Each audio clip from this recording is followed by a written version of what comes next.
አይደለም አንተ አባቱ የፈቀደልኝ ሰው ነኝ። ገብቶሃል አይደል? አባቱ ሆነ እናት አልፈልግም። ምንም አታመጣማ። እኔ አይ ብሩክ አንዳንድ ጊዜ እኔ ብሩክ የዋ ነው በቃ ምንም ምለው እኮ የምሬ ነው ይሄ ቃል ምንም አታመጣም አይባልም። የቤተሰብ አካል የሆነ ሰው አባቷ ፈቅዶልኛል አይደለም እንኳን አንተ አባት እናትማ እኮ በልጃቸው ላይ እኮ ጫና የማድረግ ልምዳቸው እኮ ነው። ጫና ማድረግ ልምዳቸው ነው። አባት እናቶቻችን በእኛ በልጆቻቸው ላይ ጫና የማድረግ እኛ ያልፈለግነውን ህይወት ራሱ እንድንኖር አስገድደው ያንን ህይወት እንድንኖር ራሱ ያደርጉናል አባት እናቶቻችን። ነገር ግን ደግሞ የተማረ ወንድም ሲኖረን ደግሞ ያልሆነ ቦታ ወድቀን እንዳንገኝበትና የውስጣችንን ጭንቀት ምናምን ነገር ከፊታችን ላይ አንብቦ ይረዳናል። ኤፋ ላይም ያንን ያዩት ባይ ዘ ወይ ሰላም ጤና ይስጥልኝ ውዶቼ፣ ሰላማችሁ ይብዛልኝ በያላችሁበት። ዛሬ ኤፋና ብሩኬ ግንባር ለግንባር ፌስ ቱ ፌስ ተገናኝተዋል። እንግዲህ አቶ ብሩኬ እሳት ለብሶ እሳት ጎርሶ ነው የመጣው። ሀይሚዬ ከቤት በመሄዷ በጣም ተናዶ ነው። አይመለከትህም፣ አንተ አባት አይደለህም ወንድም ነህ። ስለዚህ የወንድምነት ድርሻን መወጣት ትችላለህ በእርግጥ። ነገር ግን ደግሞ ካንተ በላይ አባቷ ፈቅዶ ወዶ ሰጥቶኛል፣ አንተ ምን ቤት ስለሆንክ ነው የምትከለክለኝ ብሎታል። ያው ወንድም ሲኖራችሁ እንደዚህ ነው። ነገር ግን ደግሞ ምንድነው አሁን ላይ ብሩኬ ሀይሜን በእልህ ነው ማግኘት የሚፈልገው። ሌላው ነገር ደግሞ አግተ ልታስቀምጣት ነው ወይ አንተ ለምንድነው ማላገኛት ሀይሜን የሚባሉት ሐሳቦች ተነስተዋል በብሩኬ ዘንድ ማለት ነው። ማገት የለመደ ሰው እኮ ነው እንደዛ አይነት አማርኛ የሚጠቀመው። ሀይሜዬ እኛ አናቅም እንዴ ከወንድሞቿ ጋር ስታደግ ፕራንክ ቪዲዮ ስትሰራ ፈታ ምናምን ብላ። ነገራችን ላይ አንድን ሰው በፍቅር ማውራት አለብን የፈለግነውን ነገር ለማግኘት። ብሩኬ ደግሞ ማለት ነው ዞር በል ህፃን አይባልም። አሁን ኤፍሬም እያወራህ ነው አታገኛትም ሀይሜን አለክ፣ ተናደህም ሊሆን ይችላል።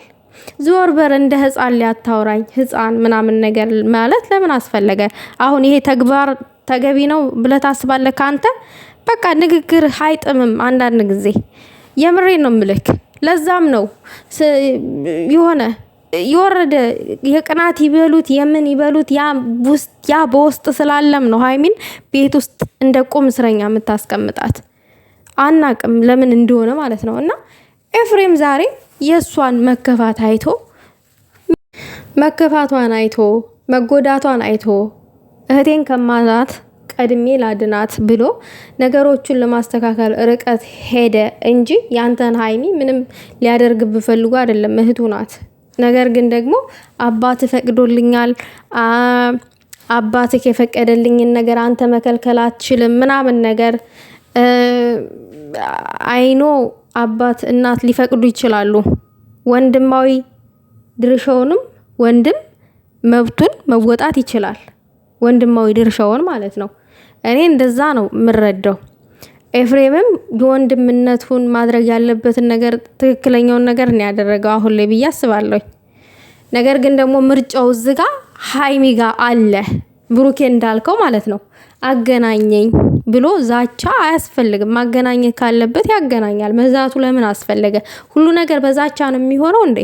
አይደለም። እንደ ትልቅ ሰው እንሆን፣ እንደ ትልቅ ሰው እናውራ። ሀይሚ ውሳኔዋን ትወስናለች ማለት እዚህ ጋር ኤፍሬም አስገድዶሽ ነው ወይንስ ፈልገሽ ነው ይሄንን ህይወት ራስሽን ማረጋጋት ትፈልጊያለሽ ወይ የሚለውን ጥያቄ ማቅረብ አለብህ ብሩኬ። ያኔ ደግሞ የሀይሚን ሐሳብ የምንሰማ ይሆናል። እኛ ግን ኤፍሬም ያነበበውን ፊቷ ላይ መከፋቷን መጨነቋን ያየውን የተረዳውን ተረቶም ወደ ተግባር ያራመደውን ነገር ነው እኛም ያነበብነው የታየን ማለት ነው። ስለዚህ ምንም ዛቻ አያስፈልግም ምንም ማለት ነው። እኔ ብሩኬ ወንድሞችክ ፍቅረኛሞች ናቸው እነሱ እኮ ነገና አብረውን ተያይዘው ይቀጥላሉ ይሉናል ይነግሩናል። አንተ ግን ፍቅረኛዬ ናት አትበል፣ ችግር የለውም ይሄ ያጋር ናት ብለህ አታውቅም፣ ችግር የለም። ይሄ ወሬ ራሱ እኮ የሆነ በጠብ የመጣን ሰው ያበርዳል። ይሄ ቃል ራሱ ማለት ነው። ይሄ ቃል እኔና እሷ እኮ ነገ አብረን የምንቀጥል ሰዎች ነን ምናምን ነገር የተግባር ሰው ነኝ ብለሃል። አይኑ እናውቃለን የተግባር ሰው መሆንህን ማለት ነው ብሩኬ። ግን ምንድነው አንዳንድ ነገሮች ላይ ደግሞ ጫና ታበዛለክ ማለት ሃይሚ በአንተ ሀሳብ እንድትራመድ እንጂ የምትፈልገው አንተ የሃይሚን ሀሳብ መጋራት አትፈልግም። እኔ የተረዳሁት ያንን ነው ብሩኬ። ነገር ግን ደግሞ አብሮ የሚቀጥል ሰው ነገን አብሮን ህይወት የሚኖር ሰው የራሱ ሀሳብ ብቻ እንዲደመጥለት አይፈልግም። የሰውን ሀሳብ ማዳመጥ አለበት። በተለይ ደግሞ የህይወቱን አጋር ግዴታ የማዳመጥ ሀሳቡን የማጋራት ግዴታ አለበት። አንተ ሀሳቧን አልተረዳህበትም ያልኩበትን ፓርት ላንሳልክ። ከኔ ጋራ መቀጠል የምትፈልጊ ከሆነ ከዚህ ቤት እንዳትወጪ ብለህ ነው የከው እና ሃይሚ ደግሞ ኤፍሬም በሄደበት ሰዓት ቤት ውስጥ ነው ያገኛት። በር ከፈተች። እኔ ከዚህ ቤት አልወጣም እንዳትወጪ ከዚህ ቤት ተብያለሁ ብላ ነው አፏን ሞልታ የተናገረችው።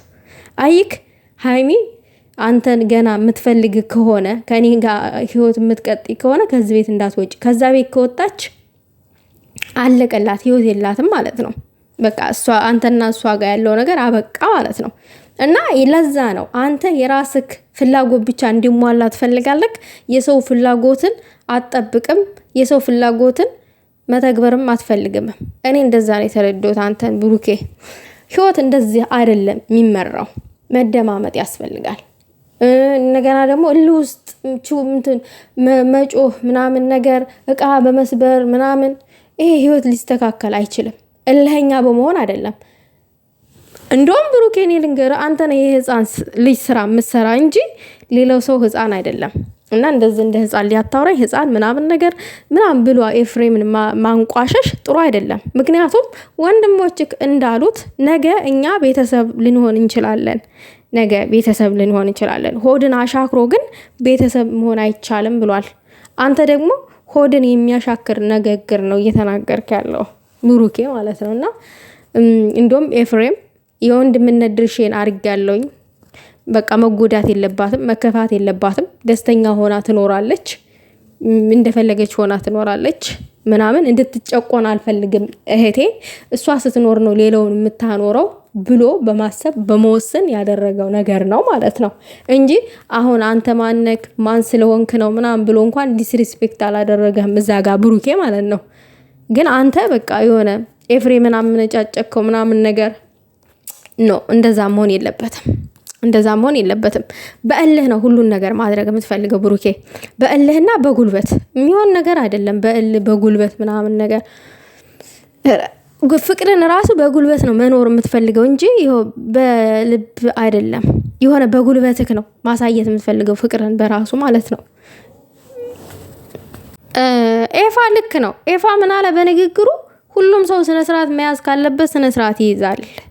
እንደዚህ መጥቶ የሚፈነጨው ምን ሊያመጣ ነው? እኔ ዝም ያልኩትኝ አውቄ ነው እያለ ነው። ልክ ነው። ሁሉ ነገር በፈነጭን በእልህ በጉልበት የሚሆን ነገር አይደለም። የኛ የምንላቸውን ሰዎች በፍቅር እንጂ መያዝ ያለብን በእልህ ወይንም በጉልበት እኔ አሸናፊ ነኝ ምናምን ነገር በማለት አይደለም። እኔ ጉልበተኛ ነኝ። ጉልበት የፈጣሪ ነው። ሳጭም ነሽም ፈጣሪ ነው። እና በጉልበት የሚሆን ነገር የለም በፍቅር እንጂ። እና ብሩኬም በረድ ማለት አለብክ። በረድ ቀዝቀዝ ማለት አለብክ። ኤፍሬም ደግሞ እርግጠኛ ነኝ ያስታርቃቸዋል። እርግጠኛው ነኝ ስነግራችሁ መጨረሻ ላይ ያስታርቃቸዋል። ነገሮቹም ይስተካከላሉ እርግጠኛ ነኝ። ግን ብሩኬ እልህኛ አትሁን። ቀዝቀዝ በረድ ማለት አለብክ። እኔ ይሄንን ነው ማለት የምፈልገው።